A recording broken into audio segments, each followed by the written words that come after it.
This video, I truly believe, is about to change your mindset and how you view yourself, how you allow others to treat you, and what you think you deserve. Hi guys, welcome back to my channel. For those of you who are new, I'm Lakeishaa, and if you're not new, welcome back. Today we're going to be getting into a topic about how to put yourself first and the power of saying no. But without further ado, let's just get into the video.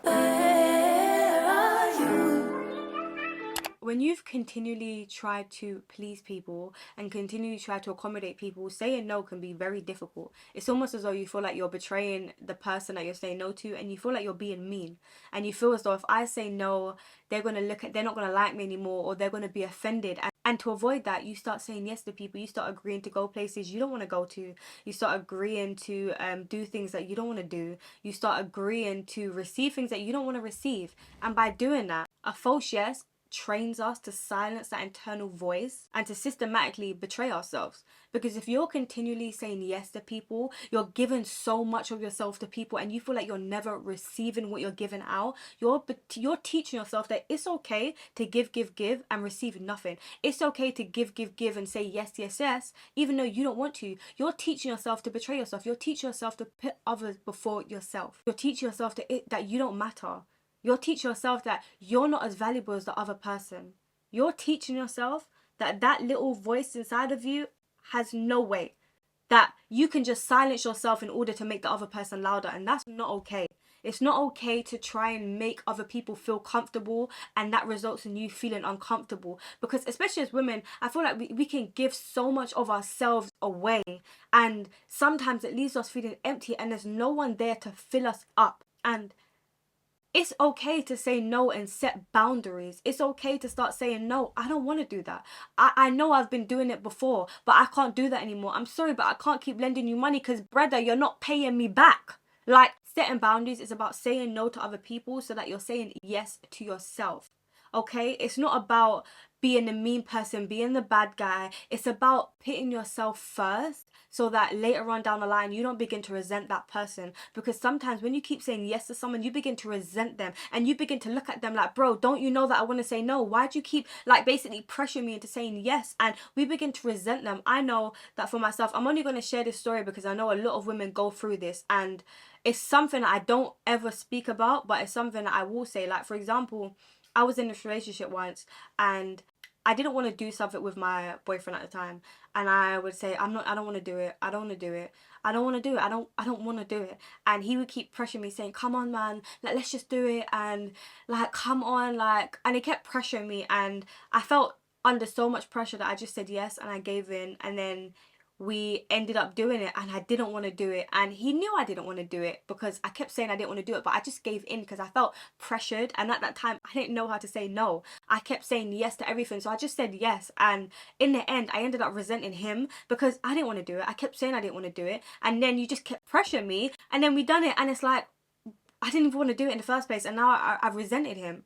And the only thing was, I blamed myself, and I blamed myself because had I been stronger and stuck to my no, then I wouldn't have had to do something that I didn't want to do. Sometimes we resent that person, but we also resent ourselves. We start dogging ourselves out, like, why did I agree to that? Why did I just do that? And I've been in that situation many times. That next thing you know, I'm on my back. I didn't even want to be on my back, but I'm pressured into a situation that I didn't even want to be in. And that's because I didn't know how to say no. I didn't know how to stop people pleasing. I didn't know how to set boundaries and stick to them. Because you can say no, and there's nothing wrong with saying no, but are you going to stick to that no? Are you going to stick to saying no, or are you just going to give in when they press you? And that happened to me a lot. When friends used to invite me to go out, I used to say yes. I didn't want to go, especially when I was getting invited clubbing. Do you think I wanted to go clubbing? I hated club. I didn't like clubbing. I'm not that type of person to be in those sort of settings unless I was getting drunk, and them times I didn't even drink like that. So it's like, I didn't want to go, but the fear of that friend replacing me, the fear of that person not inviting me next time crept in. And so I'd say yes because I needed that friendship for socialization. I didn't have anyone else, and because I felt as though without that person I would be missing something, I kept accommodating them. But I should have realized that even if that person wasn't in my life anymore, I'd still be whole. I'd still have more than enough. I'd still be okay. That person doesn't make me, but I didn't know that. I didn't acknowledge that. I didn't realize that I felt like I needed them. And because I felt like I needed them, I would do anything to keep them. Okay? When it came to guys, Do you think I wanted to be out here with guys? Not necessarily, but because I was so lonely in my life and I didn't have much self-esteem and I needed the validation of men and I needed the approval of them, I would allow them to talk me into things that I didn't even want to get into.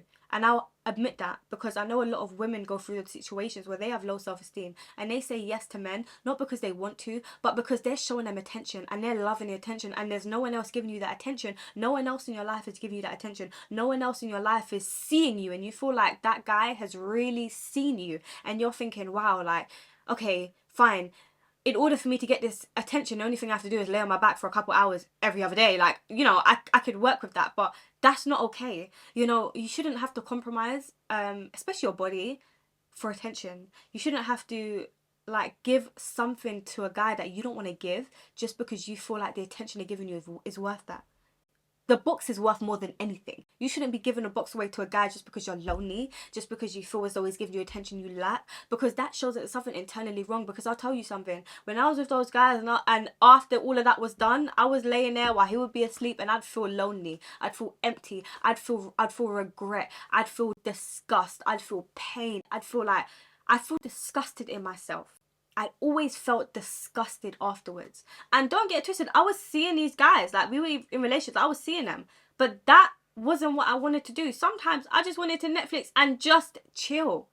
But I felt like if I said no, then they wouldn't want me. If I said no, then they just cast me aside and get a new one. I didn't realise that this old girl ain't replaceable. You may find another one, but she ain't me. And I didn't put enough value on myself. Otherwise, others would have valued me. Because the energy you come with is the energy other people have to respond to. If I come with timid energy, like, oh, okay, yeah, let's do that, that's fine. Or, nah, babe, I'm not even interested in that, nah. And you stick to that, you got to respect it. Like, you know that I ain't to be messed around with. And I wish that I would have been this version of lakeishaa 2 years ago.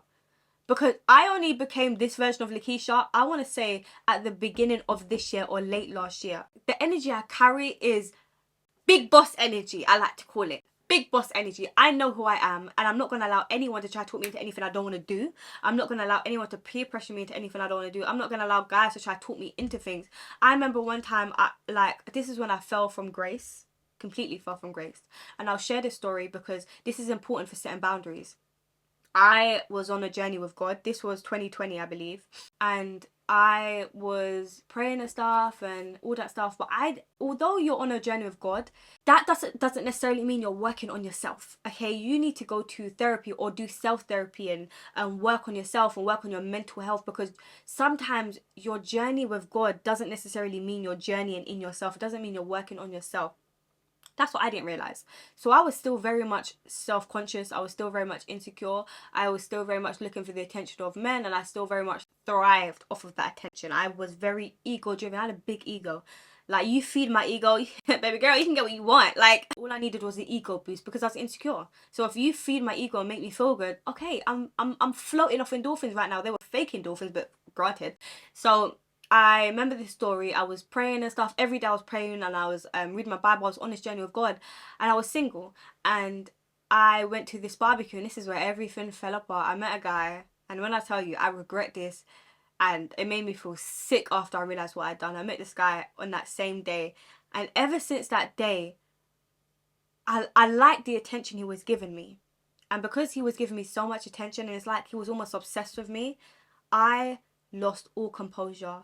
I fell off my journey of God. I didn't want to do certain things with him, but the attention he was giving me, I needed that attention. And if I told him that I was celibate and I was on this journey of God, he wouldn't give me that attention and he wouldn't be interested. And because I thought I liked him at the time, I wanted to keep him in my life. And I just thought, well, I just went along with it. And next thing you know, we were in this next sort of relationship. And I'll tell you how I knew this was the devil. Because after about a month and a half, I felt sick to my stomach. I felt disgusted with myself. I looked at him and I felt repulsed. I felt like, why the hell would I turn my back on God for this? For this? For this? For you? I felt absolutely disgusted. I resented this guy. Didn't want nothing to do with him. But guess where I was the following week? Was I not back with him? Was I not back with him? Why was I back with him? Because of the attention. Because he made me feel good sometimes. Because he made me feel wanted. He made me feel desired. He made me feel as though he saw me. And because he was talking about long-term goals, like moving in together and all this stuff, I was thinking, oh my gosh, this guy's serious. But then I came to my senses, no, but I've compromised myself. I'm meant to be on this journey with God, and that means abstinence, celibacy. But I've compromised that because of a guy. I didn't want to say no because I was scared that he wouldn't want me anymore. And now look what I've done. I've completely lost myself. I've completely lost myself. I was lakeishaa apart from that one core value that I said I wanted to hold myself to. And after that, I completely fell off. I felt so disgusted with myself. I felt so sad. I felt so unworthy that I ended up cutting him off, blocking him. And I just couldn't find my way back. I couldn't find my way back to who I was working to become. I ended up smoking again. Fell completely down the rabbit hole. I don't know if I shared my testimony where like I stopped smoking weed. I went into the deepest depression ever, and that's what led me to become truly saved again. That's when I realized I don't know if I was really ever really saved, but 2021 really taught me that the real meaning of salvation. And I went through the worst depression of my life, and all because I compromised myself, because I said yes when I didn't want to say yes. I didn't want to say yes. I was telling him, no, I'm celibate, no, I'm not interested. Couple weeks, done, kalas, done, out the way. Prayer life, dead. Celibacy journey, dead. Done. And sometimes we have so much time and we're lonely and we want that time to be filled, and that guy's the only one filling that time. But that's when you need to know you need your own life. You need your own life so that no one can come and try and give you a life, because that's what I was seeking. I was seeking someone to come and give me a life. I was surrounded by men who had very big lives so that when I was around them, I didn't have to think about how sad my life was. And I just compromised everything. When I said, oh, I'm not smoking, next thing you know, I'm in homeboy's car and I'm smoking a joint. What am I doing with my life? Didn't I say no? How is he going to respect that I don't smoke when I'm smoking when I'm with him just because he kept pressuring me to smoke it?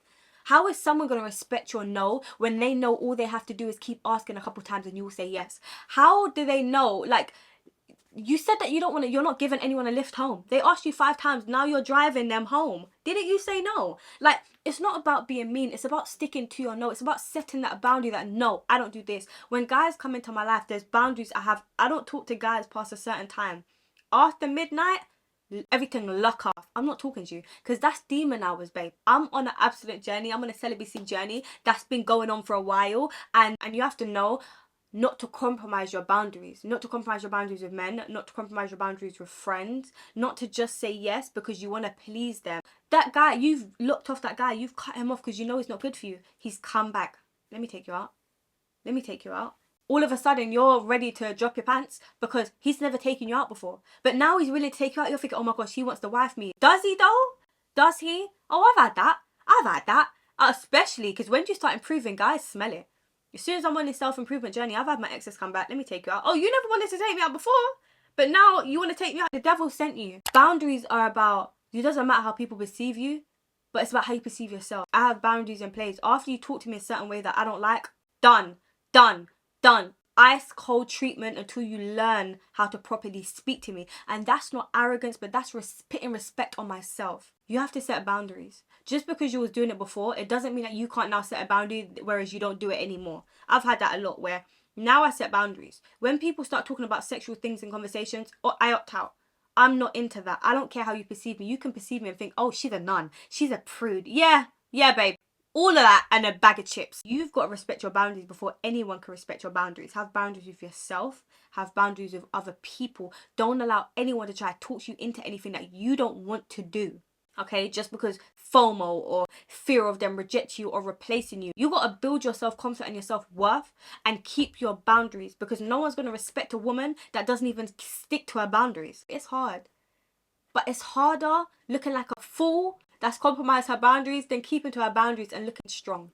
But thank you for watching Elle Talk the Real Talk, my version of a TED Talk. If you like this video, please like, comment down below and subscribe. If you think this video could bless someone, please share it and turn on your post notifications so you never miss an upload. But I will see you in my next video. You and me.